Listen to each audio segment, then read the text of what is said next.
Ya, saya termasuk yang cukup terlambat gitu ya.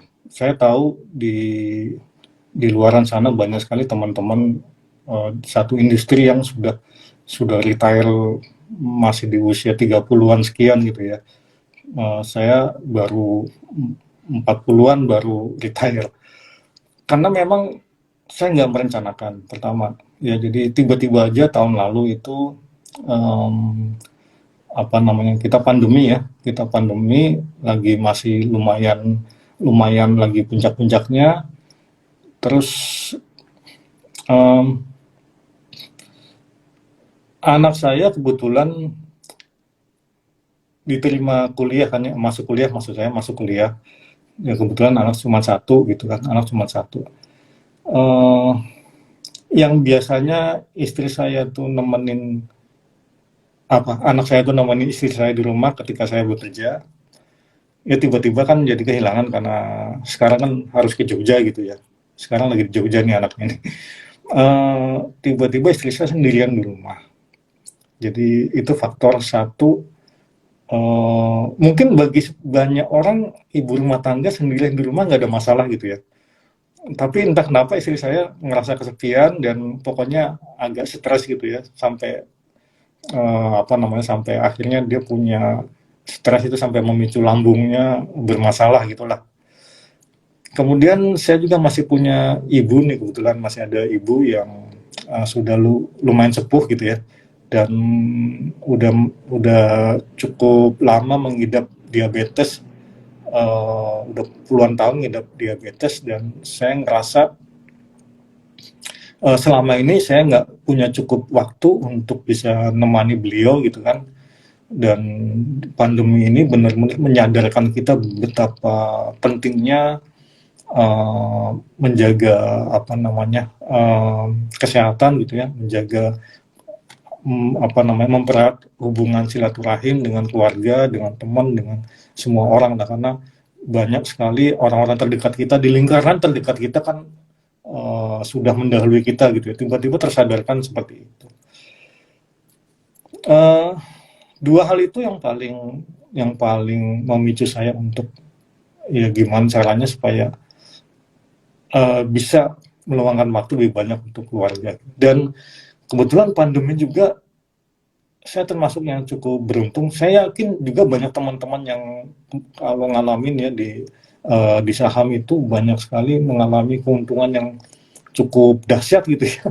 saya saya juga termasuk salah satunya gitu. Jadi eh, tiba-tiba punya modal banyak gitu untuk Wah, ini berarti tiba-tiba. habis cuan Uber nih ya. Iya, iya benar. Ini rekor. Ini rekor dalam Dalam dalam sejarah dari tahun 93 sejarah Mas saya Krisna ya. gitu. Biasanya hanya setahun itu hanya berapa puluh persen, tiba-tiba ini bisa ratusan persen dari modal gitu ya, dari modal bisa ratusan persen. Jadi hampir hampir 3 kali lipat waktu itu. Jadi luar biasa memang Wah, pandemi, karena waktu itu kan saham lagi murah-murahnya ya, ya terus saham lagi langsung serap murah-murahnya banyak ya gitu. diskon. Betul. Jadi itu salah satu yang juga akhirnya ya udah punya modalnya, udah bertambahnya lumayan. Kemudian juga secara historical saya misalnya dalam 10 tahun dari hasil trading juga lumayan gitu kan, eh, bisa lebih besar dari pendapatan yang diterima dari gaji gitu kan. Jadi kenapa enggak? Kenapa enggak, ya sudah Oke. gitu. Saya punya cukup alasan untuk memberanikan diri. Ya sudahlah, saya retire gitu. Kira-kira Wah, seperti itu. Nah, mungkin nanti kita bisa diskusi lagi, eh, plus minus misalnya retire early di usia 30-an, 40-an itu seperti apa sih? Itu itu itu diskusi yang cukup cukup panjang tuh. Tapi saya mau cerita dulu deh, mungkin di usia saya nih ya. Eh, enaknya retire di usia 40-an gitu. Pertama, kita belum terlalu tua, ya, belum terlalu tua secara fisik nih, kita masih cukup oke lah gitu ya. Saya ngerasa 40, saya itu menjelang 48 ya, baru 47 menjelang 48. saya ngerasa belum terlalu, fisiknya belum terlalu payah-payah amat. Eh, dan anak sudah kuliah ya, anak sudah kuliah. Jadi ini tinggal berdua nih sama istri. Jadi kalau kalau kita misalnya ingin melakukan sesuatu yang kita senangi gitu ya, kita inginkan, itu kita misalnya misalnya aja nih, misalnya liburan gitu, kita kan bisa anytime. Kalau saya nih di usia saya, karena anak sudah mandiri, udah kuliah, sudah punya kegiatan sendiri lah, bisa tinggal. Kalau anak kita masih kecil, misalnya kalau kepala-kepala 30-an gitu ya, misalnya kayak Friska gitu, atau teman-teman yang lain masih kepala 30-an, kan anak masih kecil-kecil. Anak masih kecil-kecil, kalau kita mau liburan ya nunggu liburan sekolah dulu gitu kan. Liburan sekolah biasanya high season gitu kalau kita mau liburan ya. High season, dan juga nggak bisa bebas. Kalau usia seperti saya punya angan dari dulu pengen liburan misalnya untuk waktu yang cukup lama, misalnya uh, sebulan, 2 bulan di luar daerah gitu, di pulau mana entah, seperti itu. Kira-kira punya angan seperti itu. Jadi enaknya kalau retire di usia ini seperti ini. Dan kita juga nggak terlalu ini ya, mungkin nggak terlalu bingung dengan apa yang mau kita lakukan setelah pensiun. Karena apa? Karena ya sudah, kita sudah karir sudah cukup kenyang gitu ya, menjalani karir kita sudah cukup kenyang. Saya rasa mungkin sudah banyak orang juga kalau di usia saya itu sudah puncak karirnya lah gitu. Jadi apa yang achievement yang kita mau dapetin itu sudah tercapai semua. Tinggal kita masih punya cukup waktu yang banyak gitu ya ke depan untuk kita melakukan apa hal-hal yang kita suka. Kalau masih misalnya retire buru-buru usia 30-an, bisa kebayangkan misalnya katakan usia rata-rata manusia itu kan sekitar 70, 75 misalnya. Itu kan masih ada masih ada 30, 40 tahun lagi. Mau keliling dunia sampai seluruh pelosok juga masih keburu gitu. Jadi kan lama-lama juga bosan gitu misalnya kalau harus terlalu cepat-cepat, terlalu rutin. Jadi ya gitu, tidak selalu usia lebih retire lebih cepat tuh lebih lebih ideal, enggak. Jadi ada plus minusnya lah. Plusnya tentu aja banyak, energinya masih berlimpah ya kan, usia 30-an mau melakukan apa aja bisa. Dan misalnya udah retire ternyata bosan retire, mau kerja lagi pun nggak ada masalah. Itu plusnya kalau usia 30-an begitu. Jadi ada plus minusnya sekitar. Kira-kira seperti itu, Friska. Oke, jadi kalau aku nangkepnya ini benar-benar dari financial independence-nya dulu dapet, terus mungkin motivasi karena time freedom ya, Mas Krisna ya, kebebasan Nah, waktu. Akhirnya ya udah gitu, why not kalau mungkin memang hasil dari passive income-nya juga udah bisa mengcover gitu ya, why not untuk retire early. Wah, ini sebuah motivasi sekali nih buat kami-kami yang masih muda, nah, biar semangat untuk financial independence-nya dulu deh, nggak perlu mikirin retire early-nya. Seperti Mas Krisna tadi sampaikan ya teman-teman ya, retire early-nya itu sebenarnya hanya opsional ya, semisal memang teman-teman udah sampai di fase seperti Mas Krisna ya why not ya. Mas Krisna udah 28 tahun berkarir di pasar modal ya, berjibaku di investor sebagai investor di pasar modal, tapi karena faktor-faktor tadi akhirnya memutuskan ya udah why not untuk pensiun sebelum masa pensiun. Kalau boleh tahu Mas Krisna dari pengalaman pribadi, apa yang menjadi ini ya tantangan terberatnya gitu untuk bisa mencapai fase seperti Mas Krisna sekarang? Yang jelas ya harus sabar ya. Tapi mungkin apa ya yang lebih praktisnya itu seperti apa, best practice-nya gitu Mas Krisna? nah, sebelumnya mungkin saya mau coba mengklarifikasi dulu nih, Rizka ya. Eh, saya beberapa waktu belakangan ini saya coba browsing gitu ya. Apa sih perbedaannya antara financial independence dengan financial freedom gitu. Kalau saya merasa saya itu belum mencapai tahap financial freedom. Karena kalau financial freedom itu saya melihatnya itu benar-benar orang yang sudah bisa hidup dan melakukan apa saja dari passive income-nya gitu ya. Itu kalau diibaratkan dengan fire itu istilahnya yang fat fire, jadi yang fire yang mapan. Sementara kalau financial independence, saya melihatnya belum tentu dia freedom. Jadi tapi dia sudah secara financially independence. Jadi bisa misalnya tidak bergantung lagi pada satu income. Satu income itu misalnya gaji gitu ya.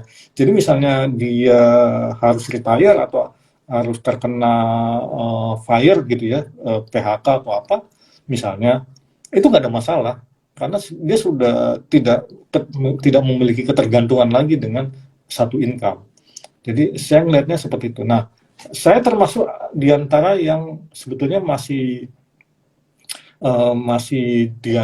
antara yang dua ini tengah-tengah. Saya belum merasa freedom karena oke, kalau sekedar untuk memenuhi kebutuhan-kebutuhan yang needs-nya itu kalau mau bisa, tapi keinginan kan masih banyak nih, masih pengen ini, masih pengen itu gitu kan. Jadi itu nggak bisa gitu. Kalau hanya dari passive income aja nggak bisa. Nah ini yang mungkin saya ingin nanti kalau enaknya kalau kita punya forum fire movement ini bisa saling cerita gitu ya, kalau nanti ada teman-teman yang sudah menjalani lebih dulu, udah beberapa tahun yang lalu misalnya. Karena untuk mencapai ya, kalau di teori 4% itu teorinya fire yang modern ini kan sekarang harus ada namanya fire number ya. Fire number itu kan dia harus bisa mencapai 25 kali dari annual income-nya. Jadi misalnya gajinya 10 juta, ya berarti dia harus kali 120 juta kali 25 gitu ya misalnya. Saya ngerasa kalau harus mencapai itu, nah ini tantangan beratnya ini. Kalau orang itu kalau harus mengikuti textbooknya gitu ya, atau teorinya yang fire number itu, mungkin tidak banyak orang yang bisa mencapainya gitu. Tidak banyak orang yang bisa mencapainya. Karena untuk mencapai fire number itu tantangan beratnya itu susah gitu. Itu susah. Tapi kalau harus menunggu itu tercapai, misal pun bisa gitu kan, mungkin usia kita udah terlanjur tua dulu gitu. Mungkin baru tercapainya nanti di usia 60 atau di usia 55 misalnya, itu udah ketuaan Iya. gitu kan, udah ketuaan. Di saat fisik udah mulai ini ya, berkurang lah Betul, energinya. betul. Jadi saya harus ngambil keputusan, harus ada yang dikorbanin gitu. Jadi harus ada yang dikorbaninnya. Nggak perlu freedom, yang penting sudah independence. Jadi dan kita juga masih punya skill ya, kita masih punya hal-hal yang bisa kita lakukan untuk bisa menghasilkan misalnya income gitu. Ya why not gitu? Kenapa harus nunggu sampai renta supaya kita itu apa namanya retire? Jadi gitu. Nanti ini juga akan mungkin jadi ini buat teman-teman nih, jangan sampai teman-teman wah itu kan untuk yang kalau yang apa yang gajinya udah level manager ke atas atau seperti supaya bisa mencapai fire number lebih enak. Ini juga yang diajarkan sama si Vicky Robin nih dalam bukunya. Di bukunya dia bilang begini, kita harus tahu kapan namanya kata cukup itu benar-benar cukup. Jadi kalau kita nurutin apa namanya keinginan kita, nafsu kita itu kan nggak bakal cukup ya. Cukup itu limitless ya, nggak ada batasnya. Mau sampai berapapun nggak ada cukup. Nah kita harus tahu itu. Jadi step pertama supaya kita kalau mau menuju fire, kita harus tahu dulu kata cukupnya kita tuh segimana gitu. Kita nggak boleh turutin terus. Keinginan kita tuh nggak boleh kita turutin terus. Kita harus tahu batasnya. Oh sampai segini cukup kok, segini kita nyaman, segini kita oke gitu. Ya sudah cukup. Nah itu kita baru bisa dapat gambaran. Oh fire number saya segini gitu. Jadi nggak perlu benar-benar yang ideal gitu enggak. Jadi fire number kita yang penting achievable gitu, achievable. Jadi jangan sampai nggak ada batasnya karena kalau soalnya banyak nih banyak misalnya ada komentar-komentar oh kalau gajinya 30 juta baru enak gitu kan. Tapi orang-orang yang sebetulnya sudah gajinya 30 juta juga pasti akan bilang gini, kalau gajinya 50 juta juga baru enak nih untuk nabungnya gitu kan, untuk savingnya. Nah itu nggak ada habisnya gitu. Jadi Benar, benar, benar. gaji berapapun itu harus bisa. Jadi kalau kita mau gitu ya, kalau kita mau terutama untuk pekerja swasta yang nggak punya uang pensiun gitu, itu harus dipikirin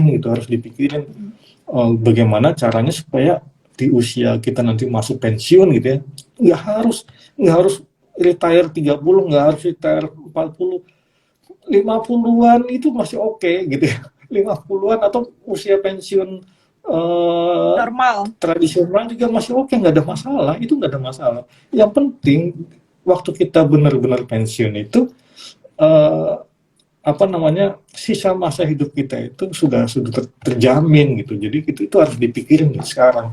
Jadi saya ngerasa saya aja nggak ada perencanaan bisa gitu ya. Apalagi kalau direncanain gitu. Jadi saya ngerasa saya harus apa namanya memberikan sharing-sharing seperti ini supaya ya kalau direncanakan harusnya lebih baik gitu, harusnya lebih bisa daripada yang Betul, tanpa betul. rencana sama sekali gitu. Mungkin juga ada yang bilang Pak Krisna enak gitu, misalnya modalnya gede misalnya gitu. Sebetulnya enggak, saya juga startnya juga sama dari Iya, UMR dulu nggak kan. langsung ujuk-ujuk bermodal Enggak, gede juga ya, Mas Krisna enggak, ya.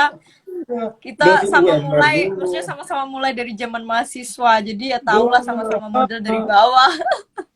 Dari bawah, bahkan sempat dari minus juga gitu kan. Saya juga sempat dari minus juga, jadi saya sempat harus jual rumah dulu gitu kan, karena untuk nutupi minus itu ya, itu masa lalu yang udahlah dilewatin aja. Nah di bukunya si Vicky Robin juga dia katakan untuk memulai ini kita harus bisa berdamai dengan masa lalu gitu. Apa apa hal-hal yang kesalahan-kesalahan yang kita sudah perbuat di masa lalu udah lupain, jangan diingat-ingat lagi, ayo kita start dari lembaran yang baru, jadi harus kita niatin nih.